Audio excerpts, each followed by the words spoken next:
Hi, it's me, Brittany from The Pretty Plus, if you don't remember, or you've never been to my channel. If you're subscribed, then you probably already know. If you're not subscribed, subscribe. You might get a video once a week, or you might get a video once every couple of years. Just letting you know.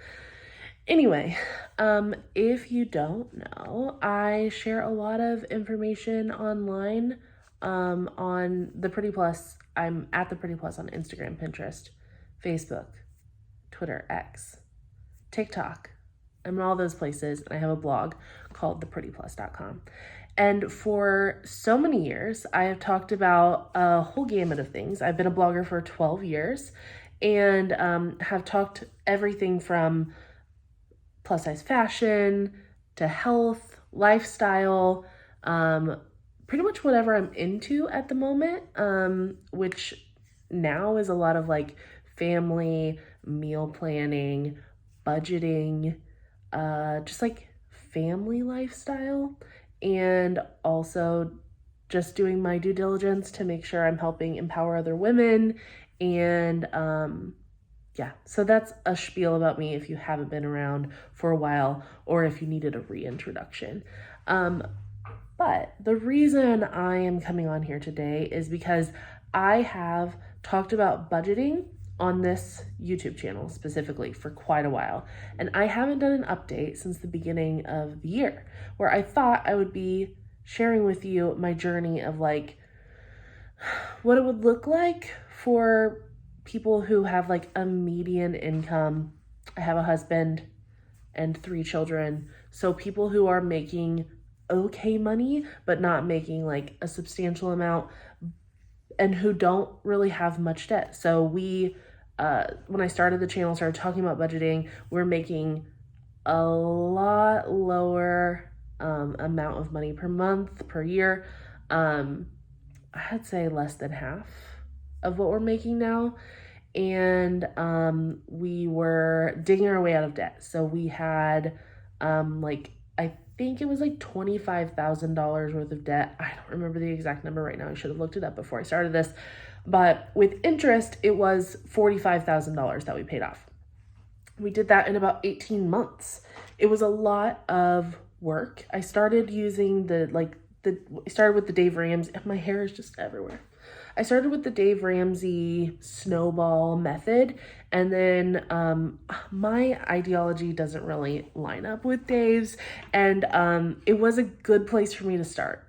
The snowball definitely helped, but we decided we were more of an avalanche family and also a do what makes the most sense for us family instead of following his strict 7 steps for whatever. So we started with paying our smallest debts. We paid all those really little ones like collections here and there. And then we ended up paying, switching to paying the things that either had really high monthly payments that were limiting us from taking that larger chunk of money other places, or higher interest rates. So we were not paying as much in the long run. And that was a better deal for us. So once we did that, we right around that same exact time, we had our first child. And then we started doing the thing where we were saving 6 months up so that we could have like a good amount of money in case. And so from there, we ended up getting pregnant again, having 2 babies, having a whole slew of house issues, the house that we're in right now. And we had saved up a lot of money. We didn't the only debt we have is our house. My car is the only like payment that we have besides our house. And then like bills and things like that. But I say all that to say we haven't found ourselves back in debt, but we were really waffling with what do we do next? We're in that millennial space where we're not like, we don't come from generational wealth. We aren't making 6 figures each. We're like, we have a bunch of kids. We happen to be in a house that we only owe like $105,000 on, and we refinanced at the beginning of COVID. So our interest rate was like 3 So like, but with 3 kids, like we are growing out of this house. It doesn't have like it fits us kind of, but it doesn't have the exact functionality we would like. What do we do? And so we tried our best to make this house work for us. We renovated rooms, this room that we're in right now. We put all new flooring in. We did a reno of the bathroom. We have waterproofed the basement. We have done a bunch of repairs that we aren't as fun because the house is 73 years old. So there were a lot of things we had to do, like excavating the side of our house and making sure it's waterproofed and, not fun things like that. Getting a furnace and getting a new water heater and the things. But we also had to recently, we were like, okay, let me kind of start this over again. We did a lot of things for the house, trying to make it work for us, knowing that we want to build a house. And now I'm not talking about like custom build a home. Brett and I are both know that we make again, a median amount of money. We have kids. Like a builder grade home in a community was something that both of us were like aspiring toward and are excited about. So we toured some and we decided we're not going to do it. We're going to keep this house. We might end up adding on. And so we looked into that. We found a home that we loved, like a new build home we loved. And we were like, okay, it's a new build home. They're a dime a dozen. We'll come back to it if we can, if we need to.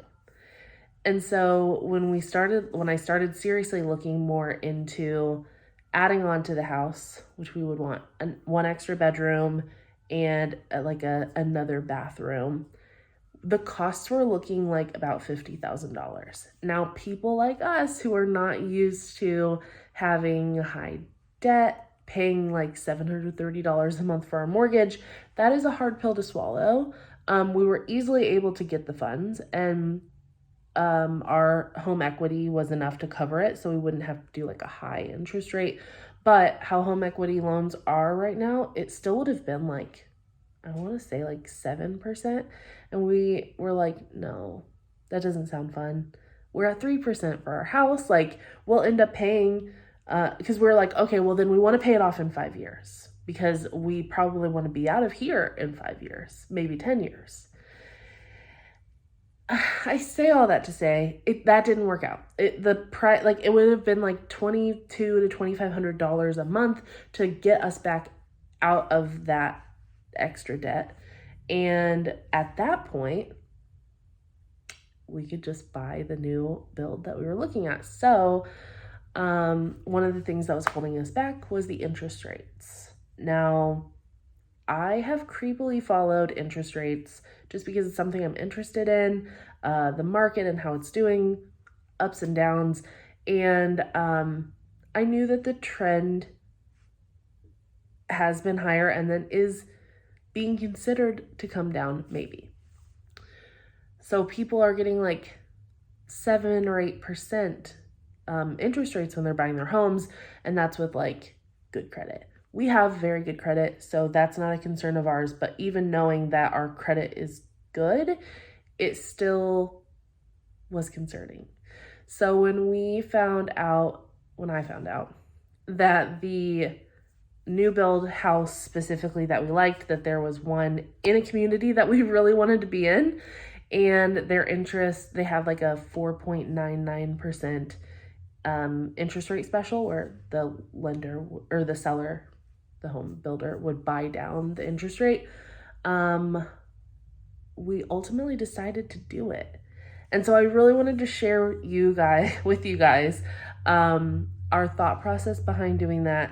And then I want to keep sharing more of our budgeting with you because it's going to be so drastically different. So if you've been around for a while, you have watched our videos and you know that we've paid like $680 and now it's recently been moved up to $730 because of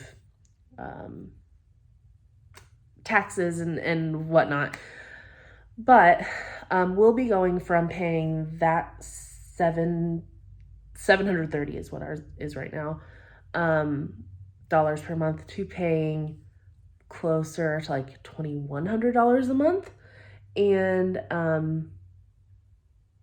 yeah, that seems crazy to us, but what that does is that puts us back into a place where we're not like stretched for money, but where we're used to having a couple $1,000s left at the end of the month to put towards savings.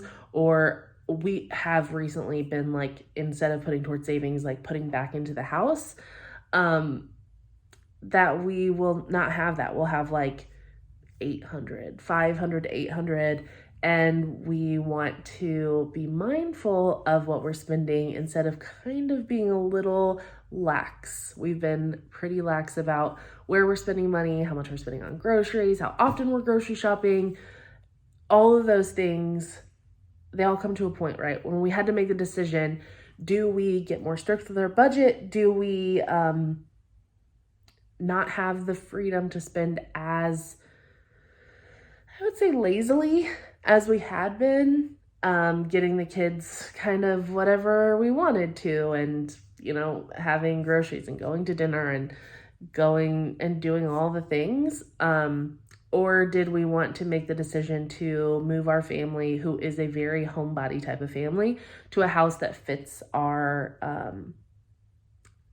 family style a bit more with the layout and the space?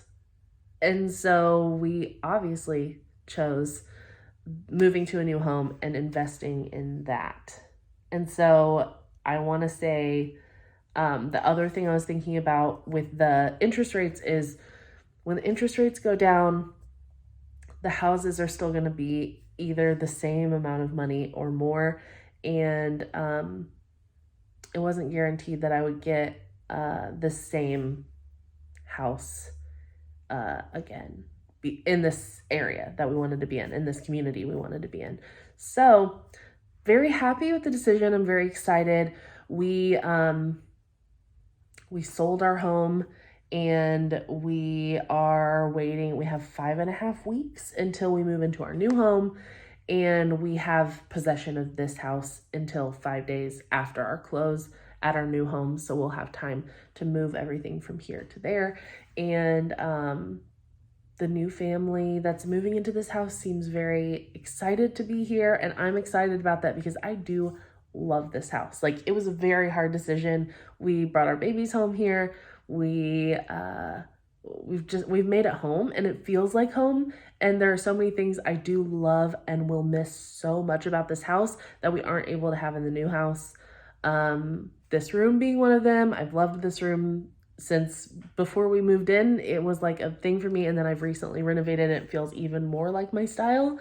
But the cool thing is that the style that I updated this room to be is definitely the style of the new house, and I can take this small space where I made this style really work for us and spread it out throughout our new house. I will really miss our backyard. It's really big, and the kids love running around there.